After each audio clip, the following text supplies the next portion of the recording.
Hello, welcome to the show. This is Emotional Badass, where Moxie meets mindful. I'm your host, Nikki Eisenhower, life coach and psychotherapist. And on today's episode, we're discussing how to cope with harsh words, bullying communication, and emotional jabs. Sticks and stones may break my bones, but words will never hurt me.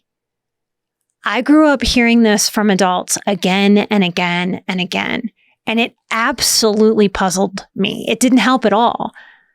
The sentiment means, hey, real hurt, sticks and stones, physical things, yes, they can hurt me, but I want to be strong enough to not let words hurt me. But it didn't give me what I needed to know what to do with myself, in my head, or in my heart, when someone would offer me crappy communication, nastiness. If you're a new Emotional Badass listener, I want you to know before I get into this topic that I abhor victim mentality. I think it's just as important that highly sensitive people don't feel overly victimized by the harshness in the world as it is that we advocate for less harshness in the world. I'm against victim mentality because a victim mentality is really being encouraged through social media, even through some mental health people that I see online. Social media has really encouraged people to find sort of a glory in being all different kinds of victims.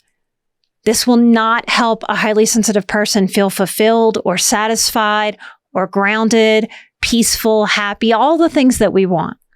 Our peace as highly sensitive people, whether we come from a more beaver cleaver sort of ideal lily white background, or whether we come from the worst of the worst abuse that we don't even want to imagine.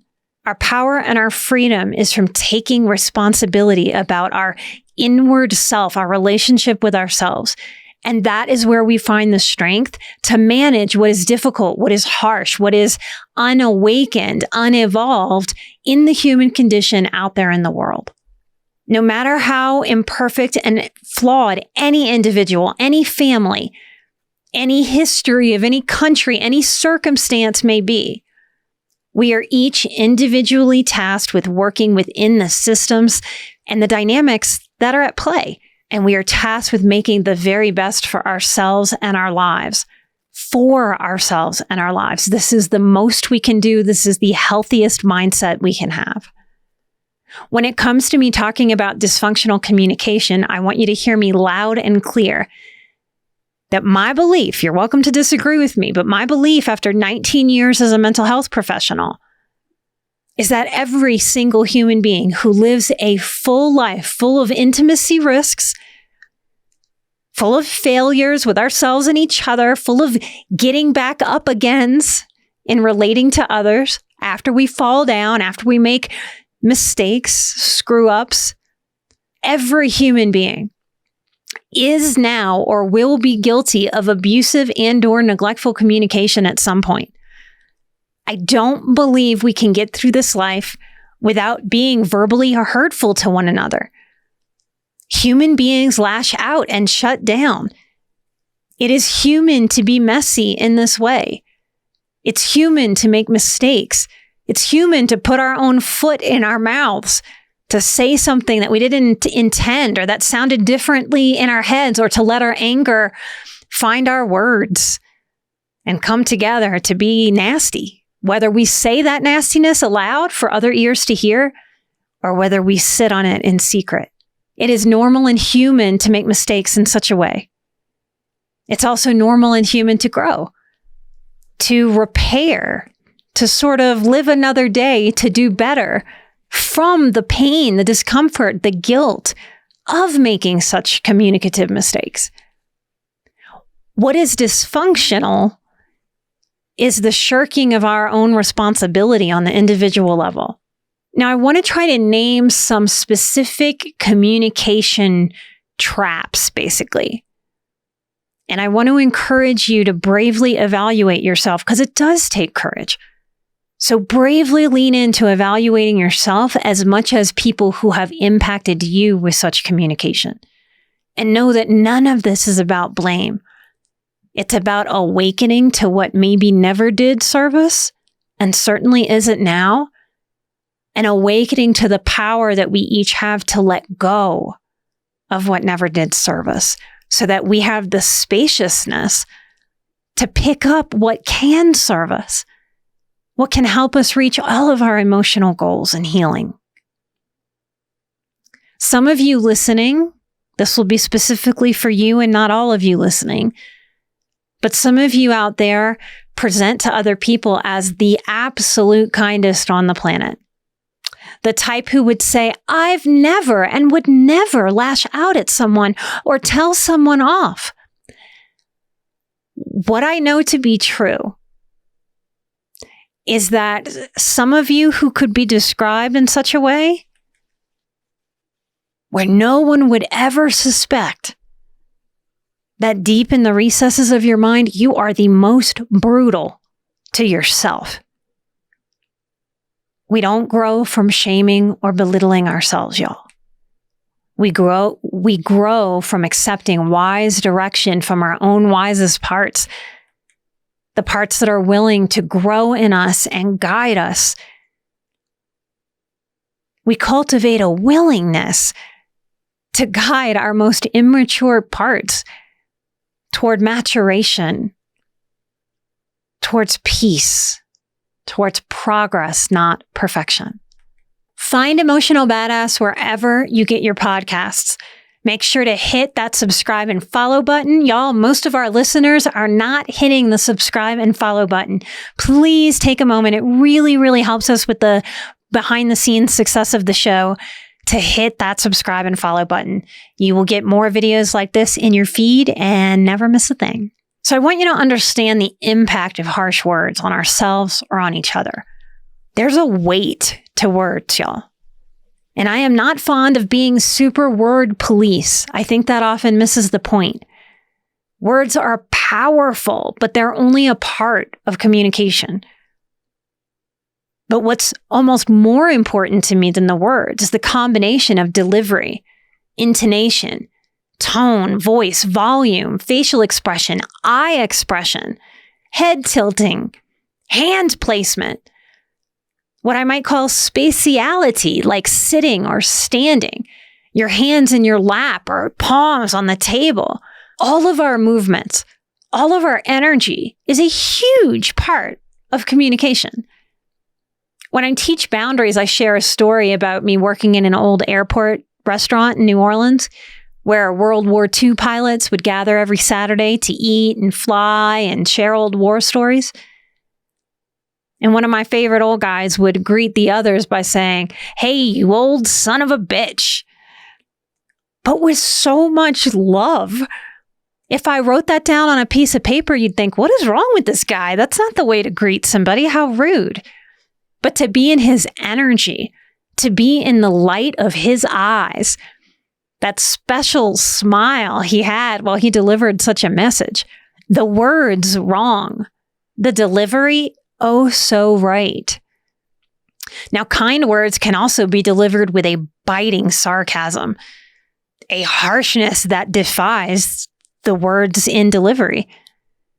You really can gauge communication well by thinking in your head, using that head knowledge, but not only the head knowledge. You get to also use your heart knowledge, your gut knowledge, your whole body's response to any communication sent your way.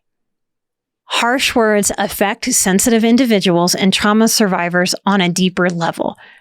I hope this sounds like a no duh to you, but just to say it aloud, of course, we're sensitive. Sight, sound, touch, our skin. For lots of reasons that science continues to support and get behind, we're more sensitive. So harshness, we are going to feel through our sensitivity, whereas the average person doesn't have to feel it through their sensitivity. You can think of abuse and neglect, or even being underloved, as a sort of injury that attacks our natural barrier. We have a natural barrier in our skin. It does so much of our physical protection. We don't even think about it much. But if you take a moment to really think about what your skin offers your body, If I do this on my arm, I'm kind of smacking my arm if you're not watching me on video. When my skin barrier is completely intact, that's a big old nothing. But if my skin is raw, if it's sunburned, if it has road rash, if it's chafed, if it has an infection, an irritation, then even the wind will hurt my skin. When we've been through childhood trauma, when we've been through childhood neglect, it really is as if it has harmed our emotional barrier. So when someone comes along with crappy harshness in communication, wow, does it hurt? Healing is as much about having tools to block that, like maybe an umbrella to block the sun if our skin is sunburned. We learn emotional barriers, but we also learn how to restore our natural barriers. It's why we work on self-worth, self-esteem, patience, kindness, corralling the critical voice. If we let that critical voice that resides inside of us speak a lot to us and we take that message in, we're keeping our barrier wounded. This is a very important thing to understand. We can't just move through the world as sensitive people going, damn it, the rest of the world is going to be nice to me. Sure, I wish I had that magic, but I don't have that magic. And I don't think you do either. So we get to repair our skin and we get to add to our sort of emotional umbrellas in our emotional toolkits. It is an essential tool in any highly sensitive person's tool bag to learn how to take harsh communication with greater ease over the course of our lifetimes, y'all. Learning how to let harshness be a them problem instead of a me problem is very important. Most highly sensitive people, without some intentional work, tend to receive harshness as an immediate kickoff of self-doubt, anxiety. Like the football game, the soccer game is started. It's begun. The second somebody walks up and kicks the ball by sending us a harsh comment. I'm here to tell you that that game is not a kickoff. You do not have to play. You do not have to let someone else's harshness start you down a path of self-doubt and anxiety, wondering how you might be the problem here just because they're upset or they throw you some wonky communication. Remember this as a big part of taking care of yourself. The more immature, the more wounded an adult is, the more reactive, the more self-absorbed, the more low empathy, the more self-loathing but narcissistic in presentation someone is, the more likely they are to be harsh without guilt or growth over time. If we are to continue interacting with such a person, it is on each of us to take personal responsibility over the continuation of that responsibility. I don't care how hard it is to change the relationship. I don't care if you're living in the home with someone. I don't care whatever excuses sound really good to you. It really is. It boils down to our own personal responsibility to work on not allowing somebody else's harshness to continue to hurt us. It is not okay if we come from a dysfunctional childhood and our emotional barrier is thin to nothing to continue to live life with a thin to nothing emotional barrier. It is part of the work to thicken that emotional barrier so that when someone sends harshness your way, it can better bounce off. It doesn't easily get through to the core of you.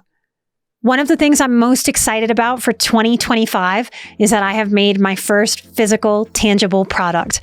It is my Patternscapes deck.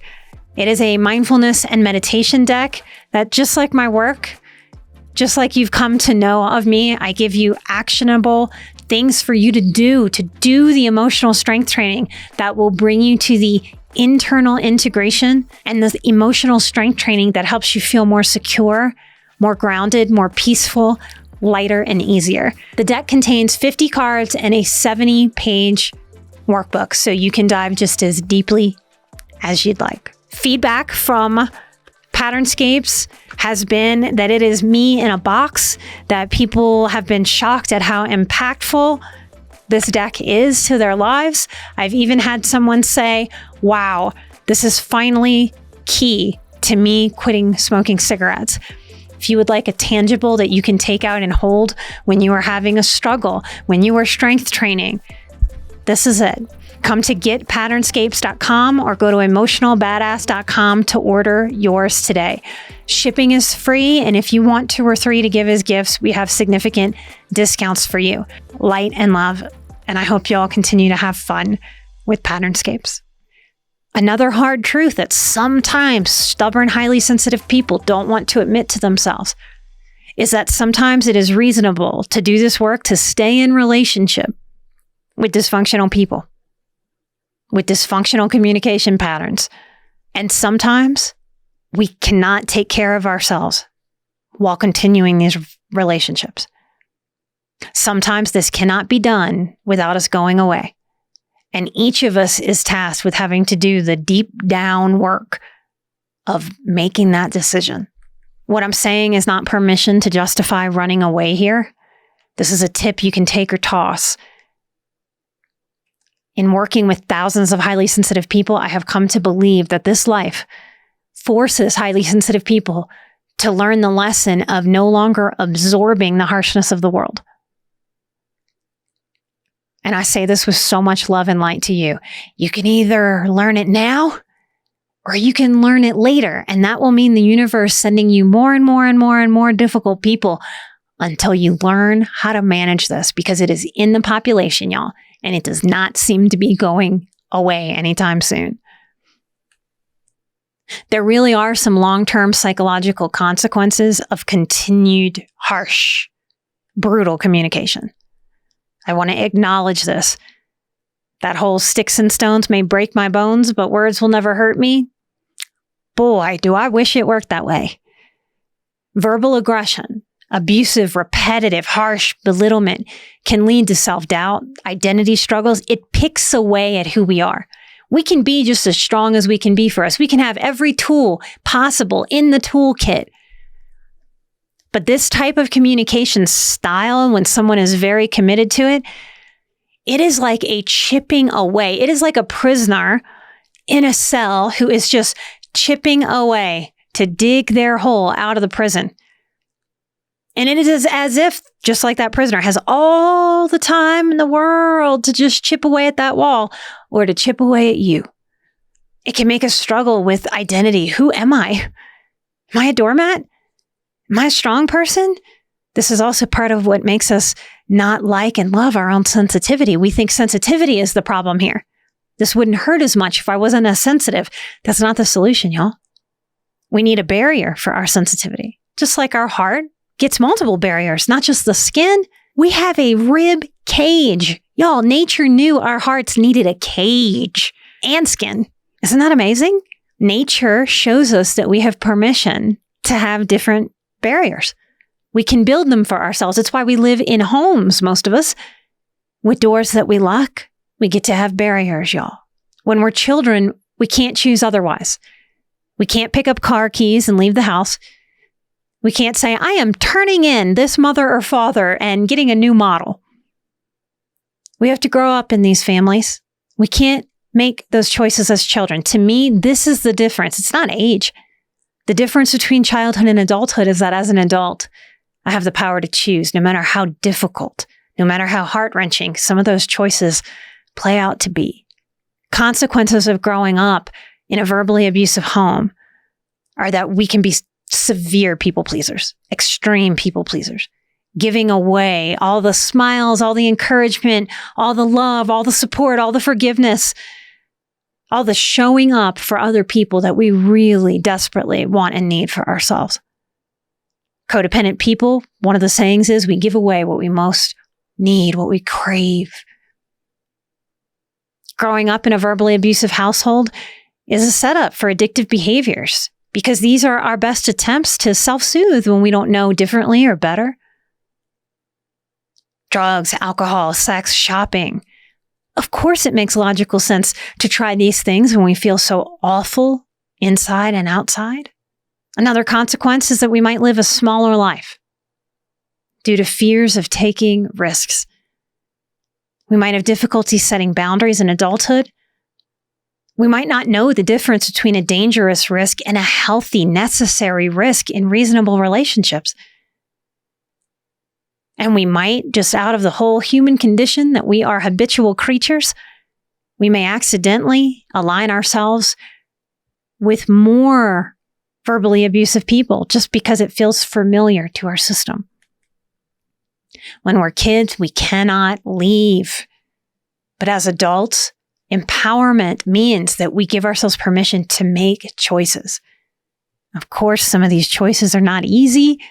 I would also like the magic of me and you just being able to make easy choices. It's another ideal. It's another trap we accidentally set for ourselves. We often want the easy, decent choice and another easy, decent choice, and we would like to choose between those easy, decent options. Of course we would. But very often we are stuck between really hard choice and also very hard choice. We don't have to stall out. We can choose. We can move forward. Here are some common categories of hurtful communication, because the best I can do for you is name some of these larger categories. This type of communication, it has a gameplay to it. I make the argument that healthy communication doesn't feel like a game.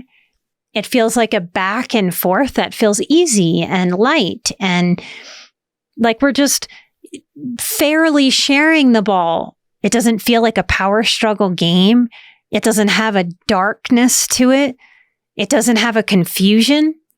When someone is playing a dark game with us, we don't get the rules. We don't even get an invitation to a game. We don't even know that a game is being played. We can't win because we don't know we're playing and we don't know the rules. No wonder we're so discombobulated. We're thrown. We get confused. We get lost. We don't know which way is up. What is happening? I hope after this episode, when you find yourself in such a state, you will have the added tool of saying to yourself, oh, I might be in a game with someone instead of in a conversation. Here are 5 simple examples of bullying or abusive, low vibe communication between adults. And of course, it can happen between younger people, but I very much hope that we grow up and out of it as children. So I'm highlighting it in adults. Know about belittling comments. Now, one of the things that makes me sad, but I do think is true, is that I think deeply dysfunctional people, I don't think they use their creativity to create, like to make art, to make beautiful things, to bake, like sort of for the light. I think they sort of, in a tragic way, use their creativity to find more creative ways to be cruel in communication. It's why there's an endless list of these that I can make, because I do believe that dysfunctionally creativity gets used to be hurtful instead of helpful, dark instead of light. Belittling comments are a major way that communication can attempt to hurt someone. This might sound like saying, I'm not surprised you don't understand this. I mean, it's really not that hard. I'm not surprised you don't understand. Do you hear the condescension in that? The, wow, I really need to put you down. This kind of statement dismisses your abilities. It creates a sense of inferiority, which means that it also creates a sense of superiority in the speaker.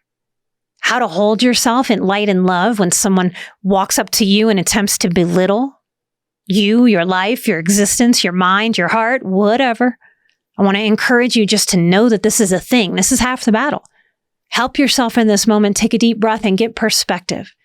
When you're not in it, in this moment of hearing me explain it, can you see that only a deeply insecure person needs to communicate that you are less because they need to feel like they're more?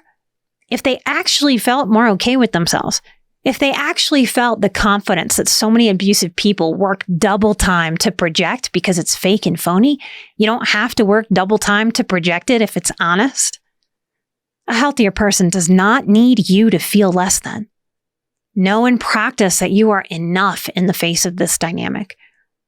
Know and practice that you do not need someone else to validate your enoughness, especially not the very person that is playing this dishonest game in communication with you. I have a lot of compassion. I have cultivated an ability to have compassion in the moment for someone who tries to do this to me. I've had therapists do this to me about the show. I've had therapists do this to me over the years about calling myself a coach. I remember one telling me, looking down her nose at me, it was not subtle.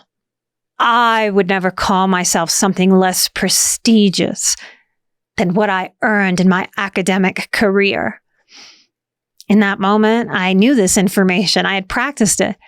So I sort of just smiled a little bit and I thought, well, we're different. And I let it just roll off.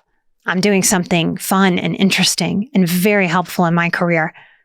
I'm living out my passion. I'm connecting to you now.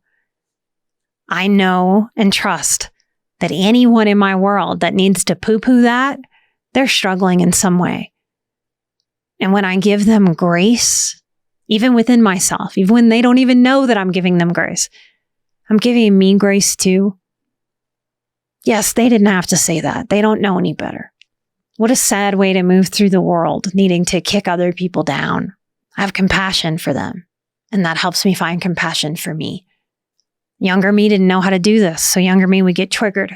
That barrier of worth so worn thin in me. I didn't know how to tolerate or process it other than hurtfully. Here's another example. Being excluded from decisions. So here's an example. We'll handle this ourselves. It's too complicated for you. This could also be belittling, right? Here's another. I chose the restaurant so you wouldn't have to. If I had communicated to somebody, I don't like choosing the restaurant, this would be fine. No game. This would be someone listening to me, adjusting, trying to be supportive, especially if they knew I was busy or stressed. But if I've been really clear and communicated that I very much want input into the restaurant that we're going to eat in this Friday, and you pop up and tell me, oh, I chose it so you wouldn't have to, with this air of, oh, I'm helping you out. That's what you want, right? When I've communicated quite the opposite, this is a game of control. It's a game of power dynamics, of overpowering and subsequently disempowering. In a romantic relationship or marriage, we might say that this is a game of one adult treating the other as a child. And it's indicative of not having true partnership or the respect available to be able to have true partnership. Partnership communicates an equality. My husband and I have a partnership in business and in this life as a married couple. Doesn't mean we do exactly the same things. He washes way more dishes than I do. I make our home more hospitable and lovely by tending to all of the plants. He doesn't touch the plants. We each play to our strengths and we negotiate, but we have true partnership out of mutual respect for one another. Here's a third critical way that is very common for people to communicate with each other. Constant criticism without constructive feedback. Y'all, I grew up in this so much, getting so much criticism that I had to admit to myself, I couldn't even hear sort of basically critical things as criticism.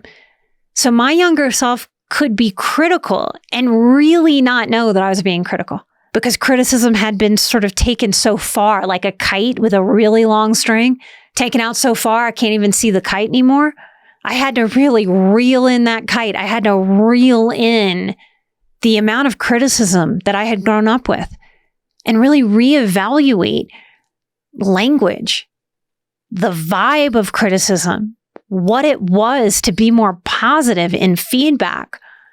And I had to really work with it, almost like working with a clay, let it form, play around with that clay so I could get the feel of it and feel the difference between what is critical and what is constructive. Constant criticism may sound like always. You always mess things up. I don't even know why we let you do this. You can hear it. This person is criticized without any offer of help or improvement.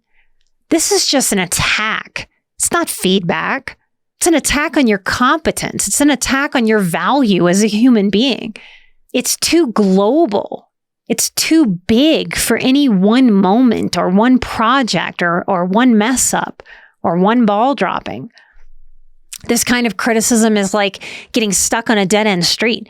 There's nowhere to healthily go. You feel stuck. You feel backed into a corner.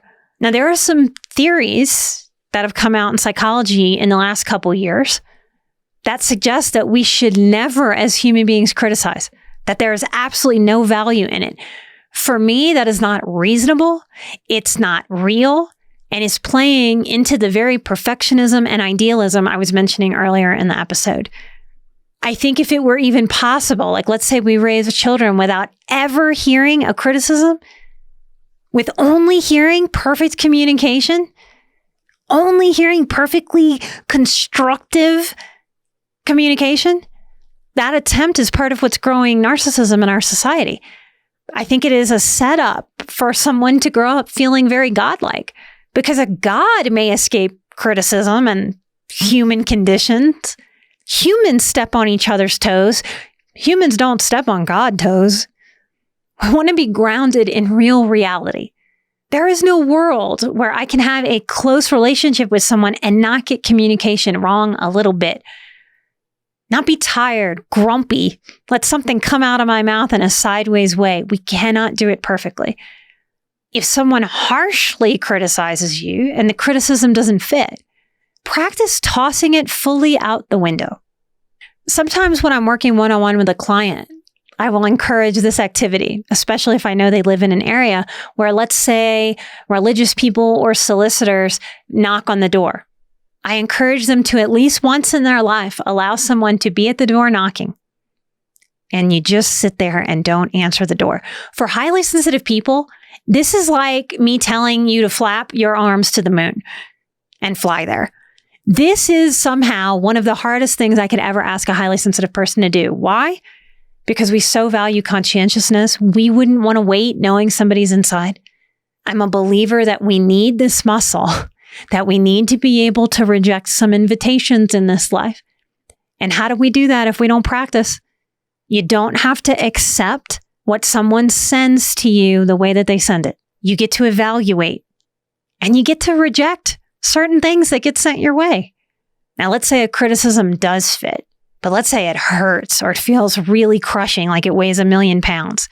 I want you to offer yourself what the person giving you the harsh criticism won't. A way out. Don't just leave yourself on that dead-end street. Give yourself some options. Give yourself some permission. A way to try again, a way to learn something new, permission to get back on the horse after falling off. You get to give it another go. We don't make a communicative mistake, thank goodness, and then drop dead. We get to have another go. We get to learn from it, no matter how uncomfortable it is. If you've made mistakes, if there's some critical feedback that you're like, oh yeah, I deserve that, at least in part, take a deep breath. Do some acceptance. Accept the feedback without the harshness and give it another go. Sure, it would be so nice if the critical commenter gave this to you, but you really can give it to yourself in the face of them not offering it.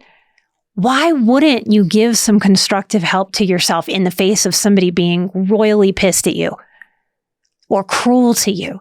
Abusive to you? Why wouldn't you give yourself the most constructive help you possibly could learn how to give yourself? Do you see how if you stop and dig your heels into the idea that they should offer you something constructive, they're being mean to you, that you sit in the space of being their victim? That's an icky spot to sit.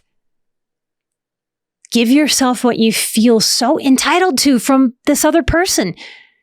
They're being so mean to me. They should say it nicer. Yes, I agree. Now that they won't, you say it nicer to you on the inside. Notice our own resistance. For me, that feels very inner adolescent. That's like, no, I know I'm right and this person is in the wrong. Do you see how that leaves you at the dead end street? If you empower yourself to live from this wisdom, that you're willing to give yourself what you feel so entitled to from others, your entire life and mindset can change. Now, I don't want you to believe me here. Play with this and decide if you can or want to believe in this power that I believe you have to give yourself what you most need, what you most crave. So much of our healing power is in no longer just begging for it from the outside in and doing the work on the inside out. Here's the fourth one I have for you. I have 5. Sarcasm or mocking. Now, y'all, I like some good comedy. I like a good sarcastic comment. I like a fast wit. Here's how sarcasm might sound when it is dysfunctional. Oh, wow, great idea. I'm sure it'll work out just like the last time. You hear the undercutting, the snark. Sarcastic remarks undermine the person's confidence and subtly ridicule. There really is a certain time and place for lighthearted sarcasm. But in general, y'all, I would die on this hill. I will make this argument. In dysfunctional systems, there frankly isn't enough security. There's not enough trust. There's not enough shared respect or equality to make any sarcasm reasonable or healthy. And people love sarcasm, y'all. They want sarcasm to be okay in dysfunctional families so much. But there just isn't enough basic goodness between players very often. There's so much old, unresolved hurt that's just underneath the surface, swept under the rugs for years upon years in dysfunctional systems, that this type of sarcastic banter, it can't be light. Because it's trying to name what isn't allowed nameable, right? In these homes, we sweep things under the rug. You're not allowed to flip the rug and shine light on it. Sarcasm is the cover of truth in these families. They're covering dark truths. When we try to confront this in a dysfunctional system, we often hear, God, I was just joking. You're so sensitive. God, it was just a joke. Can't you take a joke? I was just joking is only a get out of jail free card when joking is the truth.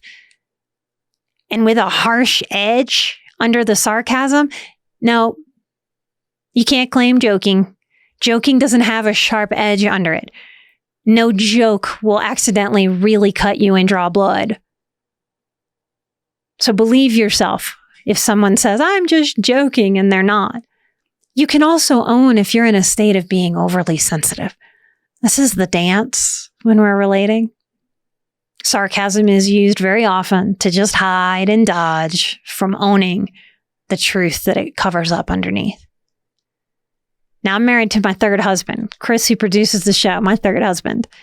Let's say someone said this to me who was in my personal world when I told them, guess what? I'm getting married for the 3rd time. Imagine if people said to me, oh, wow, great idea. You're really going to try that again? Sure, it's going to work out great. Now, no one said anything like this to me. Everyone in my personal world who was on Team Nikki loved Chris for me and was immediately on Team Chris in his own right and for me. But if somebody had said this to me, even someone who loves me very much and typically has my back, I can understand someone throwing this vibe my way. I can understand someone who loves me not wanting to hope again that my 3rd marriage would be the one that's stuck, that was right for me. Anybody who's loved me has been on a bit of a ride going through my relationships with me. It would be on me in such a moment, if this was someone that I trusted typically supports me, to laugh it off or make it light, or if it felt heavy, to let its heavy weight roll off. Not choose to carry a heavy weight around, not let it infiltrate my own self-talk. It wouldn't have been right for me to allow myself to go, gosh, am I crazy? Well, gosh, I already decided. I thought this was okay, but gosh, this person sent me some heavy sarcasm and maybe I should question my whole life and my whole existence and every decision I could possibly make. Now, if someone was to come to me and say, hey, could I talk to you about this? Like before you go through with this, could I talk to you? Because I have some concerns. I've been in your life a long time and I just want to talk some things through with you.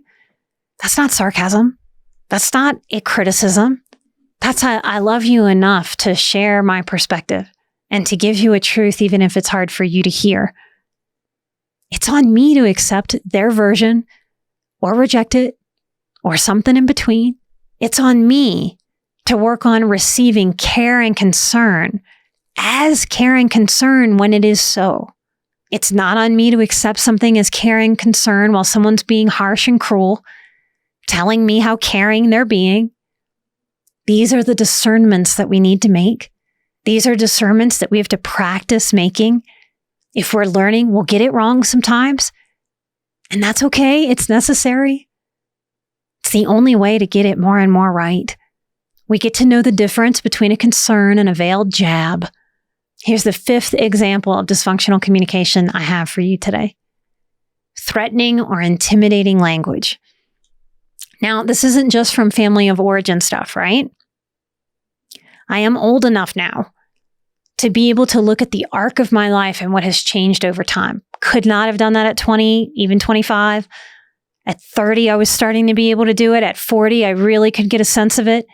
And I expect that sense to grow every year I am blessed with on this planet. Threatening or intimidating language. You better get this right or you're going to regret it. Now, this kind of language uses fear to control or manipulate. Creates a sense of powerlessness in the other person, a nervousness and anxiety. When I was young, it was normal to be more aggressive in language. My generation of people, especially when we were preteens and teenagers, if we got upset with somebody, we go, oh my gosh, I want to kill you. I'm going to kill you. Today, no one says that. It is out of the common vernacular. We do not say that to each other. I think that's good. I think that's right. We also need to understand the difference between real threatening or intimidating language and just maybe badly chosen language. You better get this right or you're going to regret it. There's a threat, and that's the thing about threat. A threat doesn't give you all the information. It doesn't say to you, and I'm going to hack your email, and I'm going to send an email to the company that ruins your career. It doesn't show all its cards. That's how it holds power over other people. When someone says, I was just joking, when they're actually threatening, this is a squirm away from owning, yes, I'm being threatening to you. That's part of the game. I have decided some things in my own life when it comes to people who threaten in such a way. And I cannot decide for you. I won't decide for you. You are each tasked with how much you're willing to put up with this and how much you're not. You will have to decide for you. But I will tell you that I've let this be very, very, very simple in my own world. If someone shows me that they're willing to threaten, which means they're willing to make me uncomfortable in an unknown that has a power struggle, then I do not continue to align myself with this person. I will back away, even if that is slowly. I will figure out how to do less and less and less. I may correct it once by being direct. Did you just threaten me? That's a way to say, I know the game that you're playing. I caught it and I don't play. But in the grand scheme of things, of this one precious life, I am separating myself in every way I can from someone who thinks it's okay to drop threats casually, to back away from it by hiding behind, I'm just joking. I don't find that to be very stable or encouraging. I will forgive a mistake. Gosh, that did sound threatening. I'm sorry. I didn't mean to threaten you. I will forgive that immediately if it's acknowledged. Here are some tools for harsh, manipulative, bullying communication. Number 1, you have the right to refuse accepting any communication that doesn't resonate with you. Offer gentle reassurance to your inner child or your inner self. The words spoken to us by others, they don't matter. What matters is that I like and love you. Talk to your own inner self. Help your inner self understand. Sometimes it's an us problem, but this time it's a them problem. We can reject whatever doesn't resonate with us, now and always. Don't underestimate the power of acknowledgement. Identify and name the hurt. Write it down. Say it out loud. It helps break that sort of spell that's cast by the gameplay when we acknowledge aloud. Acknowledgement is a huge part of taking care of ourselves, but it can be very easy to overlook. Just name it. Say it as you drive away. Write it on a piece of paper or a journal. Naming it is a key part to releasing it, to not allowing it to have power over you in any way. Now, if you grew up with harsh language and your family is the norm, take very special consideration of your inner child. Commit to being the person that you needed back then and give yourself the very messages that the person being harsh to you now won't. Another important tool is boundary setting. This means learning your actual power, y'all. And if you come from dysfunction, you probably don't know how powerful you are as a being. Certainly not the art form of how to be powerful without overpowering others. Just standing in your own power. Consider taking the boundaries course that I'm going to teach live this October in 2025. The number one problem that I see with highly sensitive people in boundaries work is in failing themselves by attempting to control what another person says. So many sensitive people will fall into the trap of, if I just explain this to the other person, they will stop being harsh with me. Nope.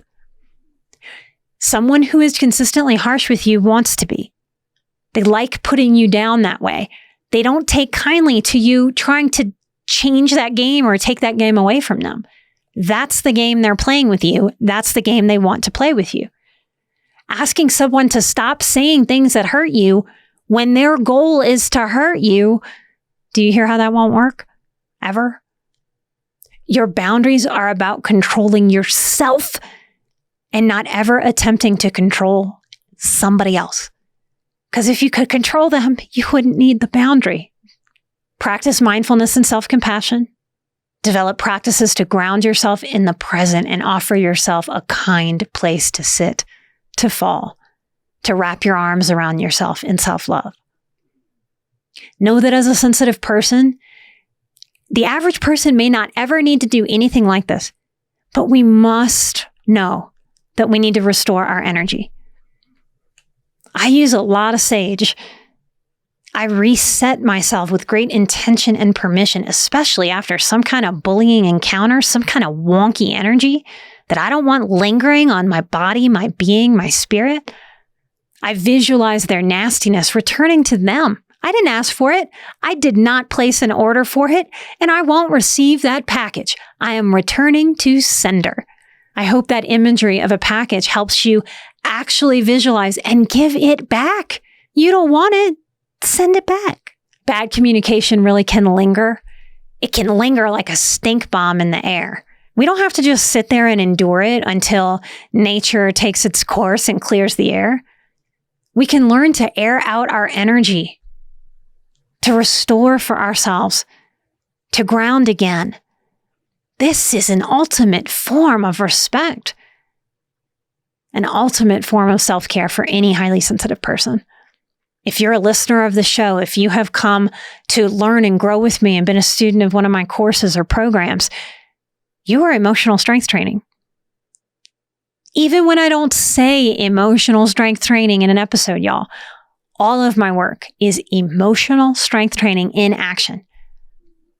Over time, when we emotionally strength train, what we're doing is we're building resiliency muscles. And those muscles can get so strong and so supple, y'all, that whenever you have such an encounter with nasty communication, you'll be able to bounce back with an ease that you didn't even know was possible. You get to use any and all of your tools, the ones I've named today, the ones you have gathered on your own, the ones you've gathered with me historically, if you've been hanging out with me a while. Affirm yourself, journal, talk with a well-suited therapist or coach to learn how to not let people get your goat, y'all. Learn how to not let people push your pain buttons. Learn how to ultimately disable those very pain buttons. Emotionally, mentally, and spiritually. This can be a game changer, y'all.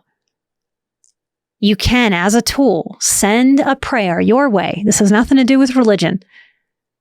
To the very person who's attempting to be hurtful in communication with you now. This can be a real game changer in terms of your own energy, your own process. This is my prayer, and it changes here depending on the nuance of what I'm addressing. But basically, my prayer is, in the face of someone giving me what I know is dysfunctional communication set up to play a game with me, what I say from my heart, from my gut, from my mind is some version of this. I wish you peace. I send you peace. I know that someone sending me that low down, dark energy is unhappy, is insecure, is hurting, and is so limited in their own life and existence that they want and need me to be limited too. I won't limit myself. I won't shrink. I send them peace, and I send them light. I send compassion, for I am immune to this game from hell that they play. May they have peace within themselves and within all of their relationships. We lose nothing when we offer that kind of energy, that kind of communication to the world, to the frequencies that we may never fully understand of energy that surround all of us, that are between each of us. Take care of yourselves. There's a lot of harshness out there. There's a lot of harshness in the highly sensitive community that we offer ourselves to. Know that it's human, but know that it's evolving to let go of all of that harshness, to refuse to absorb it. We can observe it and no longer absorb. Light and love, y'all. I'm an emotional badass. You are an emotional badass. And together, we are where Moxie meets mindful. Light and love. Don't forget it. You are where Moxie meets mindful. Remember that in the face of hurtful communication. Light and love. I'll see you right here next time for a brand new episode. Till then, take care. Bye-bye.